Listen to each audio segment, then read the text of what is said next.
Bom dia, bom domingo para você que nos assiste. Hoje vamos falar sobre saúde da criança, nutrição, crescimento, alergias, um tema de bastante atenção, principalmente com as variações de temperatura.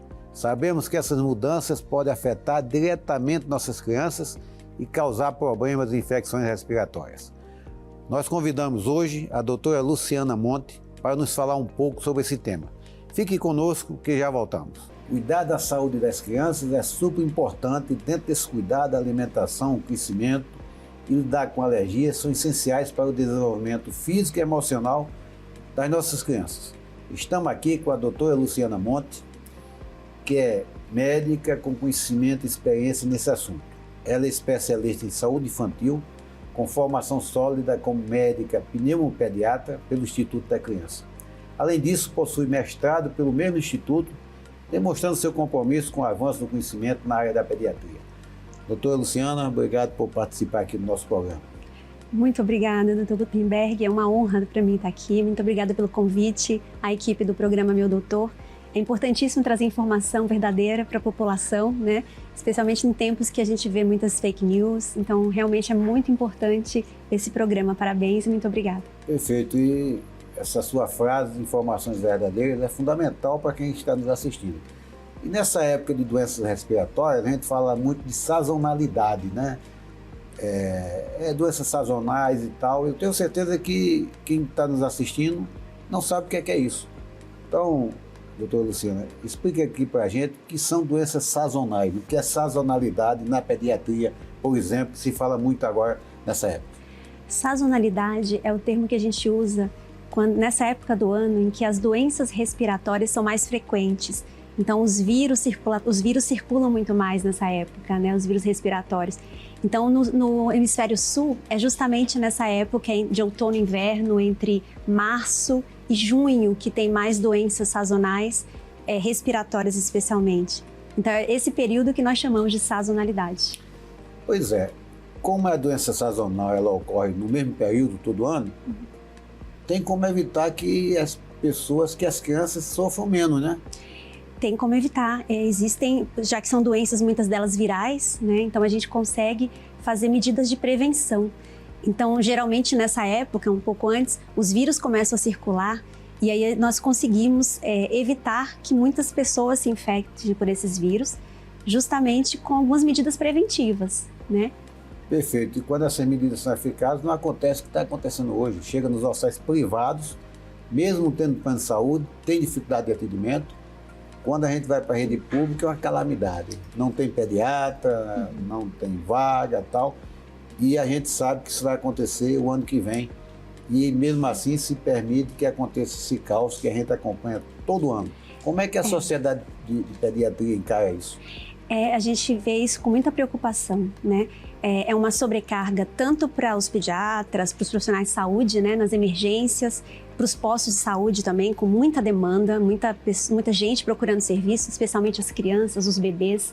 É muito preocupante e realmente a gente precisa, juntos, né, sociedades médicas, população, gestores, trabalhar, porque é um problema multifatorial, e que a gente consiga reduzir tanto a sobrecarga, né, crianças que adoecem, que sofrem desses problemas, a gente consegue reduzir, quanto também melhorar o atendimento para que haja menos problemas, menos complicações e até mesmo crianças que vão a um óbito. É óbito, né? Quer dizer, nós não podemos evitar, mas podemos melhorar bastante o atendimento e evitar essa incidência de óbito que ocorre, que a gente diz que são mortes evitáveis, mortes desnecessárias, né?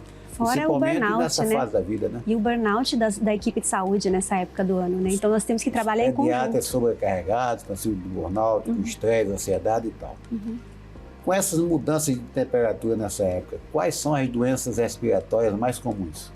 Nessa época do ano, especialmente as virais, então nós temos desde as vias aéreas superiores, vírus que provocam gripe, resfriados, temos traqueites, laringotraqueites, onde as pessoas ficam roucas, tossindo, né? Às vezes com falta de ar relacionada a estridores. Temos também as doenças que afetam o trato respiratório inferior, né? A árvore respiratória mais baixa. Então, as bronquiolites, nós ouvimos muito falar dessa doença nessa época do ano nos bebês. As pneumonias, as complicadas também. E também as crises alérgicas, né? Tanto rinites, asma, infecções em geral respiratórias e doenças alérgicas, todas elas juntas e deflagradas muitas por vírus esse ano, nessa época do ano. E a questão da vacinação, como é que ficou, hein, Luciana? Olha, a vacinação é extremamente importante, né? Nós temos que lembrar isso à população. Existem uma hesitação vacinal muito grande agora nesse período, né? As pessoas têm um pouco de medo de vacinação, mas nós sabemos que são uma arma importante, né? Uma ferramenta muito importante para evitar as doenças em geral, tanto virais quanto bacterianas. Então, nós temos vacina para gripe, que deve ser estimulada, vacina da Covid, que deve ser estimulada, vacina contra pneumonias, diversas cepas, tipos de pneumonia.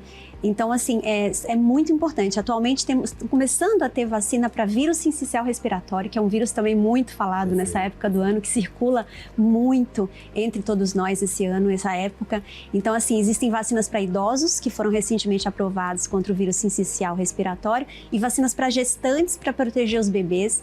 Então, nós precisamos realmente enfatizar à população a importância que é a vacina, buscar os postos de saúde, realmente fazer a vacinação adequada. Isso vai, com certeza, reduz, isso a gente sabe historicamente, né, Dr. Gutenberg, que reduz a incidência de muitas infecções e óbitos. Essas vacinas estão disponíveis na rede pública?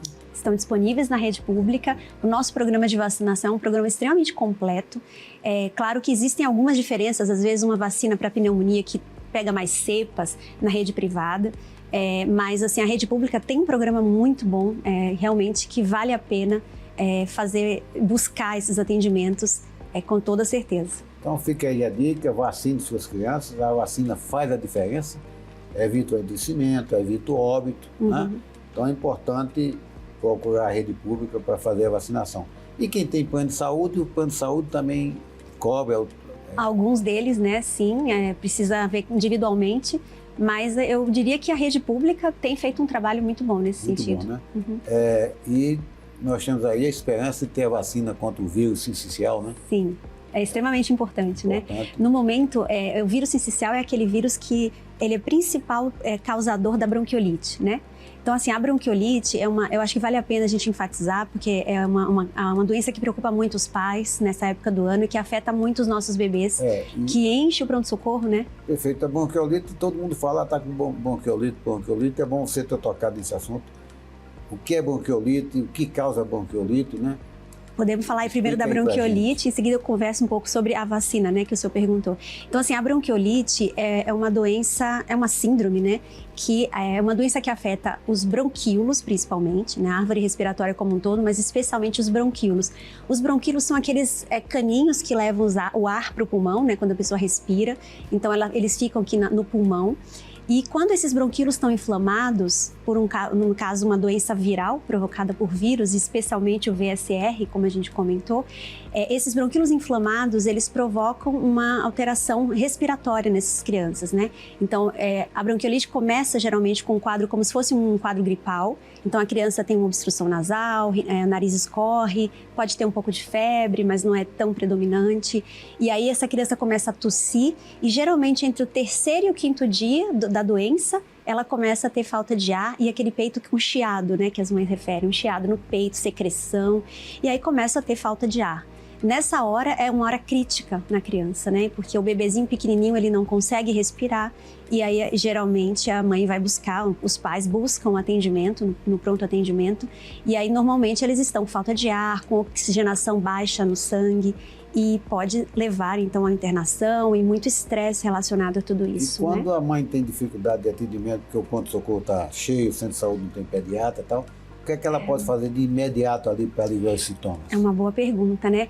O ideal é que ela consiga, antes de chegar nesse ponto, né, quando começa um quadro gripal, ela possa lavar a narina do bebê, né, para que ele consiga respirar melhor, porque o bebezinho ele não sabe respirar pela boca, né? Sim. Então, o nariz entope, tem secreção, a gente precisa fazer com que ele consiga respirar, e normalmente é pelo nariz. Então, a gente orienta a lavar com soro fisiológico as narinas do bebê, e aí ela fica de olho nesses sintomas, nesses sinais de alerta que nós chamamos, né? Quais são esses sinais de alerta que vão levar o bebê que precisa ser atendido. E realmente a equipe de saúde ela tem que estar disponível nessa hora, que é um grande desafio, né? Ela tem que estar disponível. Exatamente. Né? E aí, nessa hora que drama, né? É um grande drama, né? Porque nessa hora, quer dizer, eu não indicaria que a mãe procurasse o pronto-socorro quando o bebê está gripado, antes desses sinais acontecerem. O pronto-socorro é nessa hora que ele realmente precisa de um atendimento imediato.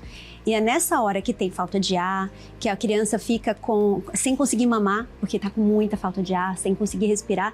Nessa hora, realmente o atendimento é de emergência. Não deixar piorar. Não deixar piorar. O drama é ter acesso ao pediatra na fase inicial. Exatamente, porque a gente não tem... a nossa briga, que a gente reivindica, que tenha pediatra suficiente para atender as crianças, a população, no centro de saúde, no posto de saúde, nas policlínicas, né? Nessa hora, o médico de saúde da família, ele também tenta abranger essas crianças, mas nós sabemos que são poucos também. Então, a população realmente fica com um estresse muito grande, com toda razão, porque não tem orientação adequada às vezes, né? E o que é possível fazer para melhorar a defesa do organismo, as defesas, né, do recém-nascido, o sistema imunológico, para que ele não adoeça? Super importante. Nós sabemos que os bebês pequenininhos, né, especialmente os recém-nascidos, os bebês pequenos abaixo de 6 meses, eles ainda estão com a imunidade se formando. Então, eles nascem com a imunidade mais baixa e ao longo da vida eles vão pegando alguns vírus, vão entrando em contato com alguns vírus, com algumas bactérias e vão adquirindo imunidade, né, naturalmente. Então, nessa fase de 6 meses para baixo, o bebê ainda tem um pouco de anticorpos que a mãe tem e passa por ele através da gestação. Então, ele nasce com alguns anticorpos da mãe que vão protegê-lo e aí ele vai começando a ter a imunidade própria dele. E o leite materno é extremamente importante nessa fase, né? Porque através do leite materno, as mães também passam anticorpos para o bebê. Então é importantíssimo incentivar o aleitamento materno, então de preferência por mais tempo, mas especialmente nos primeiros meses de vida, porque isso vai ajudar a imunidade desses bebês. E lógico, assim, em geral, não pensando somente nos bebês, mas na população em geral, a gente consegue melhorar a imunidade por meio de hábitos saudáveis de vida. Então, evitar tabagismo, fazer exercícios físicos em pessoas crianças mais velhas, fazer um sono adequado, a higiene do sono, se alimentar adequadamente. Então, tudo isso ajuda o sistema imunológico a ficar mais forte nessa época do ano, né, em qualquer momento, para evitar, se entrar em contato com o vírus ou com algum agente que vai provocar doença, o organismo esteja mais equilibrado e evite de ter uma doença mais grave. Isso é prevenção, né? Prevenção. Além disso, a gente tem que evitar assim, o contato com os vírus, né? Então, quando a gente vai ter uma infecção, existe um desequilíbrio. Ou há muita carga viral, muita carga de agentes etiológicos que vão provocar doença, ou o sistema imune que não está tão bom. Então, é um desequilíbrio que provoca a doença. Então, quando a gente tenta melhorar a imunidade, ajuda. Ou quando a gente diminui a carga, exposição a agentes virais, ajuda também. Perfeito. E essas informações podiam ser dadas numa campanha, né, de saúde pública permanente para evitar que quando chegasse nessa época do ano as crianças não sofressem tanto, né? Exatamente. É importantíssima a educação em saúde, que é o que eu proponho o programa aqui também. Educação continuada, né? Continuada, perfeito. Mas, infelizmente, não é uma prática, né? A gente precisa cobrar e reforçar a importância dessas medidas que não têm custo. É um custo bem... E sabe-se que a prevenção acaba sendo um custo menor do que o risco da UTI, o tratamento como um todo. E nessas doenças virais... Curativo, né? Exatamente. Nessas doenças virais, Dr. Gutenberg, a gente não tem um tratamento específico muitas vezes. Então, o importante é a prevenção mesmo, né? Evitar o adoecimento, então lavagem das mãos, evitar aglomerações, muito ambiente muito cheio de gente, nas crianças pequenas, evitar quem tiver gripado, não visitar bebês, não pegar em bebês. Então, tudo isso realmente é importante. Idosos também sofrem muito com esses quadros. Perfeito. Então, evitar esse contato com vírus nessa época do ano. Bem, chegamos ao final do nosso primeiro bloco. Vamos dar um intervalo e logo voltamos com a doutora Luciana para continuarmos tratando sobre as doenças respiratórias na infância. Estamos de volta para o segundo bloco do nosso programa Meu Doutor, hoje recebendo a doutora Luciana Monte para falar sobre saúde da criança, nutrição, crescimento, alergias, problemas respiratórios. Doutora Luciana, os pais precisam levar os filhos ao pronto-socorro quando começam os principais sintomas. Vamos falar mais disso? Importante. Porque o grande drama nosso é quando a criança chega grave nos pronto-socorro, não só dos hospitais públicos, nos hospitais privados, e aquela emergência está cheia, tem um pediatra só, não consegue ser atendido, volta para casa. passa na classificação de risco e ela não é eficaz, né? Então, os pais precisam ter noção do momento exato que deve procurar o centro de saúde, o posto de saúde, o consultório e o ponto-socorro. Então, explique melhor para a gente, para as pessoas que nos assistem, as mães e os pais que nos assistem, gravar bem isso. Porque, com certeza, para o ano, nessa mesma época, nós vamos estar discutindo esse problema. É verdade, e nós somos muito solidários das famílias, né? Nós sabemos o drama que é isso, e também os profissionais de saúde que sabem da sobrecarga que acontece esse ano. Bom, mas assim, o principal ponto é, quando o bebê ou a criança começa a adoecer, muitas coisas podem ser feitas ainda em casa, como lavagem do nariz, manter o aleitamento materno, no caso, se a criança mama, e hidratação, líquidos, né? Beber muito líquido, muita água. Isso vai manter o estado de hidratação dessas crianças. Uma vez que ela começa a ter uma situação de uma febre que não passa, então a gente fala mais ou menos 48, 72 horas de febre, geralmente em quadros virais, inicialmente, mas se a febre não melhora no terceiro dia, é importante que ele leve ao menos ao posto de saúde inicialmente para ser avaliado. Ou então uma criança que estava com febre, parou a febre e voltou a ter febre alguns dias depois. Isso também não é esperado em situações respiratórias, de doença respiratória. Então é importante que a família busque o atendimento, especialmente no posto de saúde, né, o consultório médico, para ser avaliada. Mas sinais de que elas devem levar imediatamente a criança no pronto-socorro seriam uma criança com falta de ar. Quem tem aquele oxímetro, né, quando a saturação cai, né, abaixo de 93, 92, enfim, precisa ser avaliada, porque aí muitas vezes precisa do oxigênio, isso é imediato. Se a criança tem manchas na pele, ela precisa ser examinada para ver que tipo de mancha é essa, se é uma mancha que tem maior gravidade ou não. Ou a criança que tem sinais de desidratação.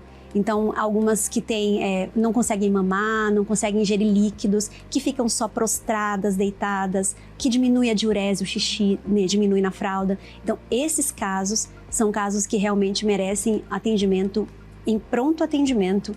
E a gente espera que a gente consiga, né, que os gestores, com todas essas informações, possam ajudar nisso, melhorando a situação dos pronto-atendimentos e dos postos de saúde para que essas famílias consigam ser acolhidas com qualidade de forma adequada. Luciana, você trabalha na rede pública, trabalha no Hospital da Criança, e onde mais? Só no Hospital da Criança? Hospital da Criança. E na Católica, né? Na universidade. Na universidade, né? A gente vê o drama, a gente sabe que Brasília tem um número considerável de pediatras, né? No entanto, tem esse sofrimento todo. O que é que a gente precisa fazer para evitar essa superlotação e esse sofrimento nessa época do ano? Que conselho, que recomendação você faria, até para os gestores nos ajudarem nesse drama, né? Realmente é um drama, é difícil, é um desafio muito grande da saúde, não só no DF, mas é uma coisa de mundo inteiro, né? Multifatorial, especialmente em países em desenvolvimento, onde essas incidências de doenças virais é muito alta. Então, assim, eu sugiro, importantíssimo, fazer medidas preventivas, né, como nós falamos aqui. Então, vacinação, existe a imunoprofilaxia também para o vírus sincicial respiratório. Então, incentivar as medidas preventivas, campanhas, especialmente nessa época do ano, mas que sejam constantes, contínuas na população, para evitar as doenças respiratórias.